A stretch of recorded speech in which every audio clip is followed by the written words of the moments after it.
नमस्कार। किस्से कहानियां में एक बार फिर आपका स्वागत है। प्रस्तुत है मुंशी प्रेमचंद द्वारा लिखी कहानी कातिल। जाड़ों की रात थी। 10 बजे ही सड़कें बंद हो गई थी और गलियों में सन्नाटा था। बूढ़ी बेवा माँ ने अपने नौजवान बेटे धर्मवीर के सामने थाली परोसते हुए कहा, तुम इतनी रात तक कहाँ रहते हो बेटा? रखे रखे खाना ठंडा हो जाता है। चारों तरफ सोता पड़ गया। आग भी तो इतनी नहीं रहती कि इतनी रात तक बैठी तापती रहूं। धर्मवीर हृष्ट पुष्ट सुंदर नवयुवक था। थाली खींचता हुआ बोला, अभी तो 10 भी नहीं बजे अम्मा। यहाँ के मुर्दा दिल आदमी सरे शाम ही सो जाएं तो कोई क्या करे। यूरोप में लोग 12-1 बजे तक सैर सपाटे करते रहते हैं। जिंदगी के मजे उठाना कोई उनसे सीख ले। 1 बजे से पहले तो कोई सोता ही नहीं। माँ ने पूछा, तो 8-10 बजे सोकर उठते भी होंगे?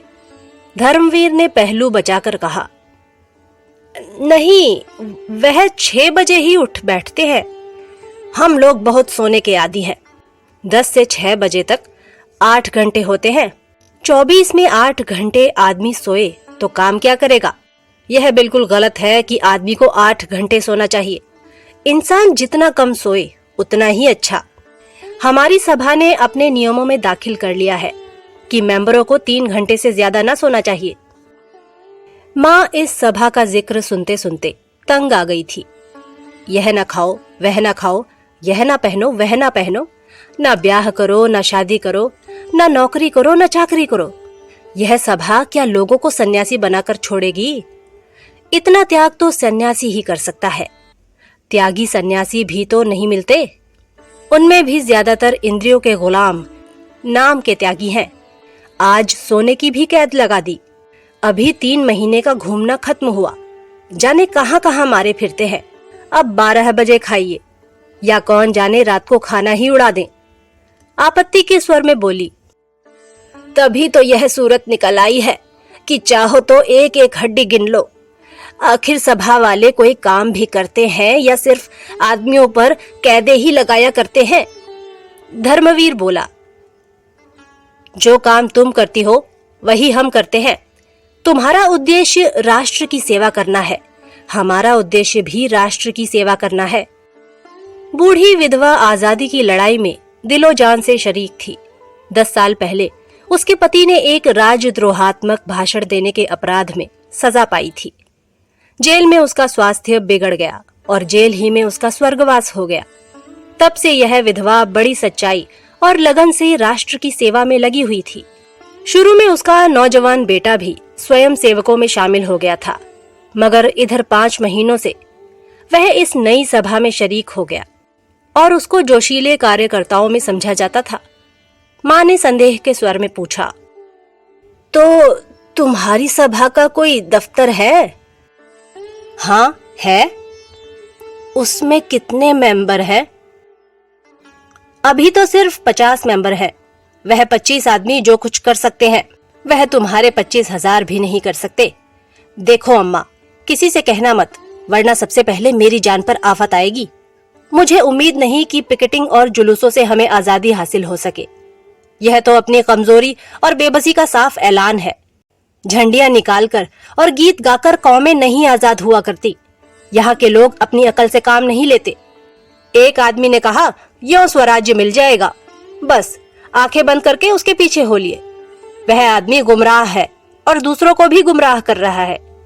यह लोग दिल में इस ख्याल से खुश हो ले कि हम आजादी के करीब आते जाते हैं, मगर मुझे तो काम करने का यह ढंग बिल्कुल खेल सा मालूम होता है। लड़कों के रोने धोने और मचलने पर खिलौने और मिठाइयां मिला करती हैं, वही इन लोगों को मिल जाएगा। असली चीज तो तभी मिलेगी जब हम उसकी कीमत देने को तैयार होंगे। माँ ने कहा, उसकी कीमत क्या हम नहीं दे रहे हैं? हमारे लाखों आदमी जेल नहीं गए, हमने डंडे नहीं खाए, हमने अपनी जायदादें नहीं जब्त कराई। धर्मवीर बोले, इससे अंग्रेजों को क्या क्या नुकसान हुआ? वे हिंदुस्तान उसी वक्त छोड़ेंगे जब उन्हें यकीन हो जाएगा कि अब वे एक पल भर भी यहाँ नहीं रह सकते। अगर आज हिंदुस्तान के 1000 अंग्रेज कत्ल कर दिए जाए तो आज ही स्वराज्य मिल जाएगा। रूस इसी तरह आजाद हुआ, आयरलैंड भी इसी तरह आजाद हुआ, हिंदुस्तान भी इसी तरह आजाद होगा। और कोई तरीका नहीं, हमें उनका खात्मा कर देना है। एक गोरे अफसर के कत्ल कर देने से हुकूमत पर जितना डर छा जाता है उतना 1000 जुलूसों से मुमकिन नहीं। माँ सर से पांव तक कांप उठी। उसे विधवा हुए 10 साल हो गए थे। यही लड़का उसकी जिंदगी का सहारा है। इसी को सीने से लगाए मेहनत मजदूरी करके अपने मुसीबत के दिन काट रही है। वह इस ख्याल से खुश थी कि यह 4 पैसे कमाएगा, घर में बहू आएगी, एक टुकड़ा खाऊंगी और पड़ी रहूंगी। आरजुओं के पतले पतले तिनकों से उसने ये कश्ती बनाई थी। उसी पर बैठकर जिंदगी के दरिया को पार कर रही थी। वह किश्ती अब उसे लहरों में झकोले खाती हुई मालूम हुई। उसे ऐसा महसूस हुआ कि वह किश्ती दरिया में डूबी जा रही है। उसने अपने सीने पर हाथ रखकर कहा, बेटा, तुम कैसी बातें कर रहे हो? क्या तुम समझते हो अंग्रेजों को कत्ल कर देने से हम आजाद हो जाएंगे? हम अंग्रेजों के दुश्मन नहीं, हम इस राज्य प्रणाली के दुश्मन हैं। अगर यह राज्य प्रणाली हमारे भाई बंदों के हाथों में हो, और उसका बहुत बड़ा हिस्सा है भी, तो हम उसका भी इसी तरह विरोध करेंगे। विदेश में तो कोई दूसरी कौम राज न करती थी, फिर भी रूस वालों ने उस हुकूमत को उखाड़ फेंका, तो उसका कारण यही था कि जार प्रजा की परवाह न करता था। अमीर लोग मजे उड़ाते थे, गरीबों को पीसा जाता था। यह बातें तुम मुझसे ज्यादा जानते हो। वही हाल हमारा है। देश की संपत्ति किसी न किसी बहाने निकलती चली जाती है और हम गरीब होते जाते हैं। हम इस अवैधानिक शासन को बदलना चाहते हैं। मैं तुम्हारे पैरों पड़ती हूँ, इस सभा से अपना नाम कटवा लो। खामख्वा आग में न कूदो। मैं अपनी आंखों से यह दृश्य नहीं देखना चाहती कि तुम अदालत में खून के जुर्म में लाए जाओ। धर्मवीर पर इस विनती का कोई असर नहीं हुआ। बोला, इसका कोई डर नहीं, हमने इसके बारे में काफी एहतियात कर ली है। गिरफ्तार होना तो बेवकूफी है। हम लोग ऐसी हिकमत से काम करना चाहते हैं कि कोई गिरफ्तार ना हो। माँ के चेहरे पर अब डर की जगह शर्मिंदगी की झलक नजर आई। बोली, यह तो उससे भी बुरा है। बेगुनाह सजा पाए और कातिल चैन से बैठे रहे। यह शर्मनाक हरकत है। मैं इसे कमीनापन समझती हूँ। किसी को छिपकर कत्ल करना दगाबाजी है, मगर अपने बदले बेगुनाह भाइयों को फंसा देना देशद्रोह है। इन बेगुनाहों का खून भी कातिल की गर्दन पर होगा। धर्मवीर ने अपनी माँ की परेशानी का मजा लेते हुए कहा, अम्मा, तुम इन बातों को नहीं समझती। तुम अपने धरने दिए जाओ, जुलूस निकाले जाओ। हम जो कुछ करते हैं हमें करने दो। गुनाह और सवाब, पाप और पुण्य, धर्म और अधर्म, यह निरर्थक शब्द है। जिस काम को तुम सापेक्ष समझती हो उसे मैं पुण्य समझता हूँ। तुम्हें कैसे समझाऊं कि यह सापेक्ष शब्द है? तुमने भगवत गीता तो पढ़ी है। कृष्ण भगवान ने साफ कहा है, मारने वाला मैं हूँ, जिलाने वाला मैं हूँ। आदमी ना किसी को मार सकता है ना जिला सकता है। फिर कहाँ रहा तुम्हारा पाप? मुझे इस बात की क्यों शर्म हो कि मेरे बदले कोई दूसरा मुजरिम करार दिया गया। यह व्यक्तिगत लड़ाई नहीं, इंग्लैंड की सामूहिक शक्ति से युद्ध है। मैं मरूं या मेरे बदले कोई दूसरा मरे, इसमें कोई अंतर नहीं। जो आदमी राष्ट्र की ज्यादा सेवा कर सकता है उसे जीवित रहने का ज्यादा अधिकार है। माँ आश्चर्य से लड़के का मुंह देखने लगी। उससे बहस करना बेकार था। अपनी दलीलों से वह उसे कायल ना कर सकती थी। धर्मवीर खाना खाकर उठ गया, मगर वह ऐसी बैठी रही कि जैसे लकवा मार गया हो। उसने सोचा, कहीं ऐसा तो नहीं कि वह किसी का कत्ल कराया हो या कत्ल करने जा रहा हो। इस विचार से उसके शरीर में कपकपी आ गई। आम लोगों की तरह हत्या और खून के प्रति घृणा उसके शरीर के कण-कण में भरी हुई थी। उसका अपना बेटा खून करे, इससे ज्यादा लज्जा, अपमान, घृणा की बात उसके लिए और क्या हो सकती थी। वह राष्ट्र सेवा की उस कसौटी पर जान देती थी जो त्याग, सदाचार, सच्चाई और साफ दिली का वरदान है। उसकी आंखों में राष्ट्र का सेवक वह था जो नीच से नीच प्राणी का दिल भी ना दुखाए, बल्कि जरूरत पड़ने पर खुशी से अपने को बलिदान कर दे। अहिंसा उसकी नैतिक भावनाओं में सबसे प्रधान अंग थी। अगर धर्मवीर किसी गरीब की हिमायत में गोली का निशाना बन जाता तो वह रोती जरूर, मगर गर्दन उठाकर। उसे गहरा शोक होता, शायद इस शोक में उसकी जान भी चली जाती, मगर इस शोक में गर्व मिला होता। लेकिन वह किसी का खून कराए, यह एक भयानक पाप था, कलंक था।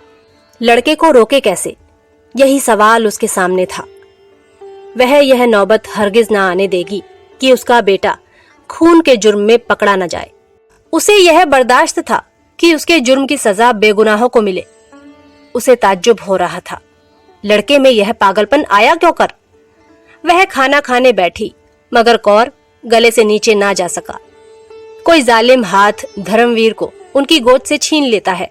वह उस हाथ को हटा देना चाहती थी।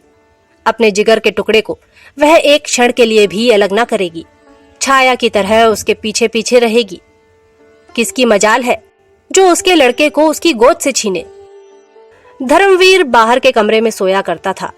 उसे ऐसा लगा कि कहीं वह ना चला गया हो। फौरन उसके कमरे में आई। धर्मवीर के सामने दीवट पर दिया जल रहा था। वह एक किताब खोले पढ़ता पढ़ता सो गया था। किताब उसके सीने पर पड़ी थी। माँ ने वहीं बैठकर अनाथ की तरह बड़ी सच्चाई और विनय के साथ परमात्मा से प्रार्थना की कि लड़के का हृदय परिवर्तन कर दे। उसके चेहरे पर अब भी वही भोलापन, वही मासूमियत थी जो 15-20 साल पहले नजर आती थी। कर्कशता या कठोरता का कोई चिन्ह न था। माँ की सिद्धांतपरता एक क्षण के लिए ममता के आंचल में छिप गई। माँ ने हृदय से बेटे की हार्दिक भावनाओं को देखा। इस नौजवान के दिल में सेवा की कितनी उमंग है, कौम का कितना दर्द है, पीड़ितों से कितनी सहानुभूति है। अगर इसमें बूढ़ों की सी सूझबूझ, धीमी चाल और धैर्य है तो इसका क्या कारण है। जो व्यक्ति प्राण जैसी प्रिय वस्तु को बलिदान करने के लिए तत्पर हो, उसकी तड़प और जलन का कौन अंदाजा लगा सकता है। काश यह जोश, यह दर्द हिंसा के पंजे से निकल सकता तो जागरण की प्रगति कितनी तेज हो जाती। माँ की आहट पाकर धर्मवीर चौंक पड़ा और किताब संभालता हुआ बोला, तुम कब आ गई अम्मा? मुझे तो जाने कब नींद आ गई। माँ ने दीवट को दूर हटाकर कहा, चारपाई के पास दिया रखकर ना सोया करो, इससे कभी कभी दुर्घटनाएं हो जाया करती हैं। और क्या सारी रात पढ़ते ही रहोगे? आधी रात तो हुई, आराम से सो जाओ। मैं भी यहीं लेटे जाती हूँ, मुझे अंदर न जाने क्यों डर लगता है। धर्मवीर बोला, तो मैं एक चारपाई लाकर डाले देता हूँ। नहीं, मैं यहीं जमीन पर लेट जाती हूँ। वाह, मैं चारपाई पर लेटूं और तू जमीन पर पड़ी रहो। तुम चारपाई पर आ जाओ। चल, मैं चारपाई पर लेटूं और तू जमीन पर पड़ा रहे, यह तो नहीं हो सकता। मैं चारपाई लिए आता हूँ, नहीं तो मैं भी अंदर ही लेटता हूँ। आज आप डरी क्यों? तुम्हारी बातों ने डरा दिया। तू मुझे भी क्यों अपनी सभा में नहीं शरीक कर लेता? धर्मवीर ने कोई जवाब नहीं दिया। बिस्तर और चारपाई उठाकर अंदर वाले कमरे में चला। माँ आगे आगे चिराग दिखाती हुई चली। कमरे में चारपाई डालकर उस पर लेटता हुआ बोला, अगर मेरी सभा में शरीक हो जाओ तो क्या पूछना। बेचारे कच्ची कच्ची रोटियां खाकर बीमार हो रहे हैं, उन्हें अच्छा खाना मिलने लगेगा। फिर ऐसी कितनी ही बातें हैं जिन्हें एक बूढ़ी स्त्री जितनी आसानी से कर सकती है, नौजवान हरगिज नहीं कर सकते। मसलन किसी मामले का सुराग लगाना, औरतों में हमारे विचारों का प्रचार करना। मगर तुम दिल लगी कर रही हो। माँ ने गंभीरता से कहा, नहीं बेटा, दिल लगी नहीं कर रही, दिल से कह रही हूँ। माँ का दिल कितना नाजुक होता है, इसका अंदाजा तुम नहीं कर सकते। तुम्हें इतने बड़े खतरे में अकेला छोड़कर मैं घर नहीं बैठ सकती। जब तक मुझे कुछ नहीं मालूम था। दूसरी बात थी, लेकिन अब यह बातें जान लेने के बाद मैं तुमसे अलग नहीं रह सकती। मैं हमेशा तुम्हारे बगल में रहूंगी और अगर कोई ऐसा मौका आया तो तुमसे पहले मैं अपने को कुर्बान करूंगी। मरते वक्त तुम मेरे सामने होगे। मेरे लिए यही सबसे बड़ी खुशी है। यह मत समझो कि मैं नाजुक मौकों पर डर जाऊंगी, चीखूंगी, चिल्लाऊंगी। हरगिज नहीं। सख्त से सख्त खतरों के सामने भी तुम मेरी जबान से एक चीख न सुनोगे। अपने बच्चे की हिफाजत के लिए गाय भी शेरनी बन जाती है। धर्मवीर ने भक्ति से विहल होकर माँ के पैरों को चूम लिया। उसकी दृष्टि में वह कभी इतने आदर और स्नेह के योग्य न थी। दूसरे ही दिन परीक्षा का अवसर उपस्थित हुआ। यह 2 दिन बुढ़िया ने रिवॉल्वर चलाने के अभ्यास में खर्च किए। पटाखे की आवाज पर कानों पर हाथ रखने वाली अहिंसा और धर्म की देवी इतने साहस से रिवॉल्वर चलाती थी और उसका निशाना इतना अचूक होता था कि सभा के नौजवानों को भी हैरत होती थी। पुलिस के सबसे बड़े अफसर के नाम मौत का परवाना निकला और यह काम धर्मवीर के सुपुर्द हुआ। दोनों घर पहुंचे तो माँ ने पूछा, क्यों बेटा, इस अफसर ने तो कोई ऐसा काम नहीं किया, फिर सभा ने क्यों उसको चुना? धर्मवीर माँ की सरलता पर मुस्कुराकर बोला, तुम समझती हो हमारे कांस्टेबल और सब इंस्पेक्टर और सुपरिंटेंडेंट जो कुछ करते हैं अपनी खुशी से करते हैं। वे लोग जितने अत्याचार करते हैं उनके यही आदमी जिम्मेदार हैं। और फिर हमारे लिए तो इतना ही काफी है कि वह उस मशीन का एक खास पुर्जा है जो हमारे राष्ट्र को चरम निर्दयता से बर्बाद कर रही है। लड़ाई में व्यक्तिगत बातों से कोई प्रयोजन नहीं। वहां तो विरोध पक्ष का सदस्य होना ही सबसे बड़ा अपराध है। माँ चुप हो गई। क्षण भर बाद डरते डरते बोली, बेटा, मैंने तुमसे कभी कुछ नहीं मांगा। अब एक सवाल करती हूँ, उससे पूरा करोगे? धर्मवीर ने कहा, यह पूछने की कोई जरूरत नहीं अम्मा। तुम जानती हो मैं तुम्हारे किसी हुक्म से इनकार नहीं कर सकता। माँ बोली, हाँ बेटा, यह जानती हूँ। इसी वजह से मुझे यह सवाल करने की हिम्मत हुई। तुम इस सभा से अलग हो जाओ। देखो, तुम्हारी बूढ़ी माँ हाथ जोड़कर तुमसे यह भीख मांग रही है। और वह हाथ जोड़कर भिखारिन की तरह बेटे के सामने खड़ी हो गई। धर्मवीर ने कहकहा मारकर कहा, यह तो तुमने बेढप सवाल किया अम्मा। तुम जानती हो इसका नतीजा क्या होगा। जिंदा लौटकर ना आऊंगा। अगर यहाँ से कहीं भाग जाऊं तो भी जान नहीं बच सकती। सभा के सब मेंबर ही मेरे खून के प्यासे हो जाएंगे और मुझे उनकी गोलियों का निशाना बनना पड़ेगा। तुमने मुझे यह जीवन दिया है, इसे तुम्हारे चरणों पर अर्पित कर सकता हूँ। लेकिन भारत माता ने तुम्हें और मुझे दोनों ही को जीवन दिया है और उसका हक सबसे बड़ा है। अगर कोई ऐसा मौका हाथ आ जाए कि मुझे भारत माता की सेवा के लिए तुम्हें कत्ल करना पड़े तो मैं इस अप्रिय कर्तव्य से भी मुंह न मोड़ सकूंगा। आंखों से आंसू जारी होंगे, लेकिन तलवार तुम्हारी गर्दन पर होगी। हमारे धर्म में राष्ट्र की तुलना में कोई दूसरी चीज नहीं ठहर सकती, इसलिए सभा को छोड़ने का तो सवाल ही नहीं है। हाँ, तुम्हें डर लगता हो तो मेरे साथ ना जाओ। मैं कोई बहाना कर दूंगा और किसी दूसरे कॉमरेड को साथ ले लूंगा। अगर तुम्हारे दिल में कमजोरी हो तो फौरन बतला दो। माँ ने कलेजा मजबूत करके कहा, मैंने तुम्हारे ख्याल से कहा था भैया, वरना मुझे क्या डर। अंधेरी रात के पर्दे में इस काम को पूरा करने का फैसला किया गया था। कोप का पात्र रात को क्लब से जिस वक्त लौटे वहीं उसकी जिंदगी का चिराग बुझा दिया जाए। धर्मवीर ने दोपहर ही को इस मौके का मुआयना कर लिया और उस खास जगह को चुन लिया जहां से निशाना मारेगा। साहब के बंगले के पास करील और करौंदे की एक छोटी सी झाड़ी थी, वही उसकी छिपने की जगह होगी। झाड़ी के बाईं तरफ नीची जमीन थी, उसमें बेर और अमरूद के बाग थे। भाग निकलने का अच्छा मौका था। साहब के क्लब जाने का वक्त 7 और 8 बजे के बीच था। लौटने का वक्त 11 बजे था। इन दोनों वक्तों की बात पक्की तरह मालूम कर ली गई थी। धर्मवीर ने तय किया कि 9 बजे चलकर उसी करौंदे वाली झाड़ी में छिपकर बैठ जाए। वहीं एक मोड़ भी था। मोड़ पर मोटर की चाल कुछ धीमी पड़ जाएगी। ठीक इसी वक्त उसे रिवॉल्वर का निशाना बना लिया जाए। ज्यों-ज्यों दिन गुजरता जाता था, बूढ़ी माँ का दिल भय से सूखता जाता था। लेकिन धर्मवीर के दैनंदिन आचरण में तनिक भी अंतर न आया था। वह नियत समय पर उठा, नाश्ता किया, संध्या की और अन्य दिनों की तरह कुछ देर पढ़ता रहा। 2-4 मित्र आ गए, उनके साथ 2-3 बाजियां शतरंज की खेली, इत्मीनान से खाना खाया और अन्य दिनों से कुछ अधिक। फिर आराम से सो गया कि जैसे उसे कोई चिंता नहीं है। माँ का दिल उचाट था, खाने पीने का तो जिक्र ही क्या। वह मन मारकर एक जगह बैठ भी न सकती थी। पड़ोस की औरतें हमेशा की तरह आईं, वह किसी से कुछ न बोली। बदहवास सी इधर उधर दौड़ती फिरती थी कि जैसे चूहिया बिल्ली के डर से सुराख ढूंढती हो। कोई पहाड़ सा उसके सिर पर गिरता था। उसे कहीं मुक्ति नहीं, कहीं भाग जाए ऐसी जगह नहीं।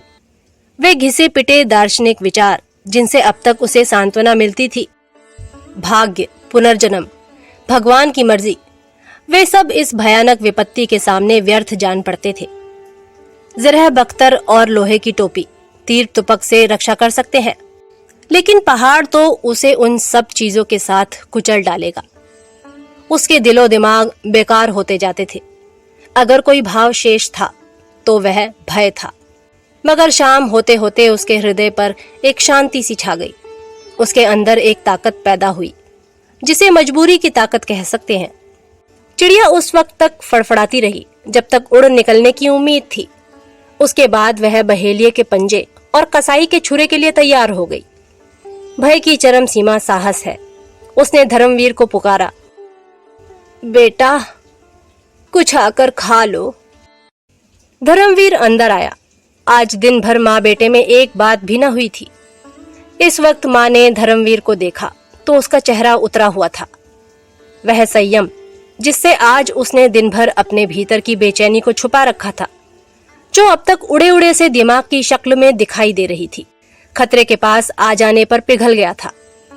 जैसे कोई बच्चा भालू को दूर से देखकर तो खुशी से तालियां बजाए, लेकिन उसके पास आने पर चीख उठे। दोनों ने एक दूसरे की तरफ देखा, दोनों रोने लगे। माँ का दिल खुशी से खिल उठा। उसने आंचल से धर्मवीर के आंसू पोंछते हुए कहा, चलो बेटा, यहां से कहीं भाग चलें। धर्मवीर चिंतामग्न खड़ा था। माँ ने फिर कहा, किसी से कुछ कहने की जरूरत नहीं, यहाँ से बाहर निकल जाएं, जिसमें किसी को खबर भी ना हो। राष्ट्र की सेवा करने के और भी बहुत से रास्ते हैं। धर्मवीर जैसे नींद से जागा, बोला, यह नहीं हो सकता अम्मा। कर्तव्य तो कर्तव्य है, उसे पूरा करना पड़ेगा, चाहे रोकर पूरा करो, चाहे हंसकर। हाँ, इस ख्याल से डर लगता है कि नतीजा ना जाने क्या हो। मुमकिन है निशाना चूक जाए और गिरफ्तार हो जाऊं या उसकी गोली का निशाना बनूं। लेकिन खैर, जो हो सो हो। मर भी जाएंगे तो नाम तो छोड़ जाएंगे। क्षण भर बाद उसने फिर कहा, इस समय तो कुछ खाने को जी नहीं चाहता माँ, अब तैयारी करनी चाहिए। तुम्हारा जीना चाहता हो तो ना चलो, मैं अकेला चला जाऊंगा। माँ ने शिकायत के स्वर में कहा, मुझे अपनी जान इतनी प्यारी नहीं है बेटा, मेरी जान तो तुम हो। तुम्हें देखकर जीती थी, तुम्हें छोड़कर मेरी जिंदगी और मौत दोनों बराबर है, बल्कि मौत जिंदगी से अच्छी है। धर्मवीर ने कुछ जवाब न दिया। दोनों अपनी अपनी तैयारियों में लग गए। माँ की तैयारी ही क्या थी। एक बार ईश्वर का ध्यान किया, रिवॉल्वर लिया और चलने को तैयार हो गई। धर्मवीर को अपनी डायरी लिखनी थी। वह डायरी लिखने बैठा तो भावनाओं का एक सागर सा उमड़ पड़ा। यह प्रवाह, विचारों की यह स्वतः स्फूर्ति उसके लिए नई चीज है। जैसे दिल में कहीं सोता खुल गया हो। इंसान लाफानी है, अमर है। यही उस विचार प्रवाह का विषय था। आरंभ एक दर्दनाक अलविदा से हुआ। रुखसत, ए दुनिया की दिलचस्पियों, रुखसत। ए जिंदगी की बहारों, रुखसत। ए मीठे जख्मों, रुखसत। देश भाइयों, अपने इस आहत और अभागे सेवक के लिए भगवान से प्रार्थना करना। जिंदगी बहुत प्यारी चीज है, इसका तजुर्बा हुआ। आह, वही दुख दर्द के नश्तर। आह, वही हसरतें और मायूसियां जिन्होंने जिंदगी को कड़वा बना रखा था। इस समय जीवन की सबसे बड़ी पूंजी है यह प्रभात की सुनहरी किरणों की वर्षा, यह शाम की रंगीन हवाएं, यह गली कूचे, यह दरो दीवार फिर देखने को मिलेंगे। जिंदगी बंदिशों का नाम है, बंदिशें एक एक करके टूट रही हैं। जिंदगी का शिराजा बिखरा जा रहा है।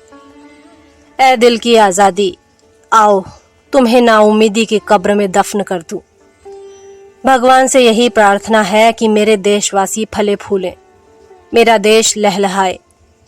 कोई बात नहीं, हम क्या और हमारी हस्ती ही क्या, मगर गुलशन बुलबुलों से खाली ना रहेगा। मेरी अपने भाइयों से इतनी ही विनती है कि जिस समय आप आजादी के गीत गाएं तो इस गरीब की भलाई के लिए दुआ करके उसे याद कर लें। डायरी बंद करके उसने एक लंबी सांस खींची और उठ खड़ा हुआ। कपड़े पहने, रिवॉल्वर जेब में रखा और बोला, अब तो वक्त हो गया अम्मा। माँ ने कुछ जवाब न दिया।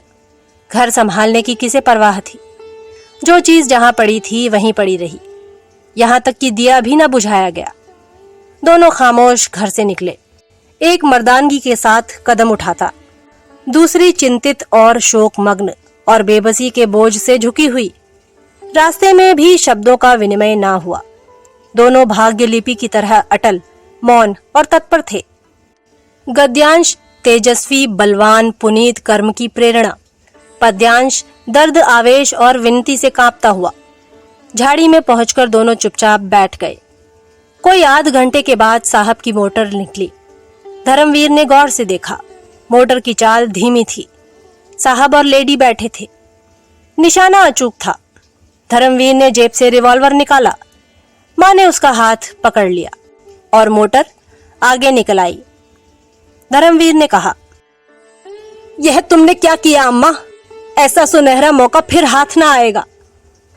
माँ ने कहा, मोटर में मेम भी थी, कहीं मेम को गोली लग जाती तो क्या बात थी?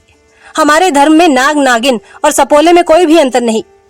माँ ने घृणा भरे स्वर में कहा, तो तुम्हारा धर्म जंगली जानवरों और वहशियों का है, जो लड़ाई के बुनियादी उसूलों की भी परवाह नहीं करता।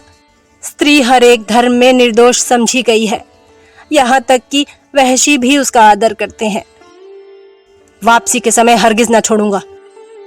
मेरे जीते जी तुम स्त्री पर हाथ नहीं उठा सकते। मैं इस मामले में तुम्हारी पाबंदियों का गुलाम नहीं हो सकता। माँ ने कुछ जवाब न दिया। इस नामर्दों जैसी बात से उसकी ममता टुकड़े टुकड़े हो गई। मुश्किल से 20 मिनट बीते होंगे कि वही मोटर दूसरी तरफ से आती दिखाई पड़ी। धर्मवीर ने मोटर को गौर से देखा और उछलकर बोला, लो अम्मा, अब की बार साहब अकेला है, तुम भी मेरे साथ निशाना लगाना। माँ ने लपककर धर्मवीर का हाथ पकड़ लिया और पागलों की तरह जोर लगाकर उसका रिवॉल्वर छीनने लगी। धर्मवीर ने उसको एक धक्का देकर गिरा दिया और एक कदम रिवॉल्वर साधा। 1 सेकंड में माँ उठी। उसी वक्त गोली चली। मोटर आगे निकल गई, मगर माँ जमीन पर तड़प रही थी। धर्मवीर रिवॉल्वर फेंककर माँ के पास गया और घबराकर बोला, अम्मा क्या हुआ? फिर यकायक इस शोक भरी घटना की प्रतीति उसके अंदर चमक उठी। वह अपनी प्यारी माँ का कातिल है। उसके स्वभाव की सारी कठोरता और तेजी और गर्मी बुझ गई। आंसुओं की बढ़ती हुई थरथरी को अनुभव करता हुआ वह नीचे झुका और माँ के चेहरे की तरफ आंसुओं से लिपटी हुई शर्मिंदगी से देखकर बोला, यह क्या हो गया अम्मा? हाय, तुम कुछ बोलती क्यों नहीं? यह कैसे हो गया? अंधेरे में कुछ नजर भी तो नहीं आता। कहाँ गोली लगी, कुछ तो बताओ। आह, इस बदनसीब के हाथों तुम्हारी मौत लिखी थी। जिसको तुमने गोद में पाला उसी ने तुम्हारा खून किया। किसको बुलाऊं?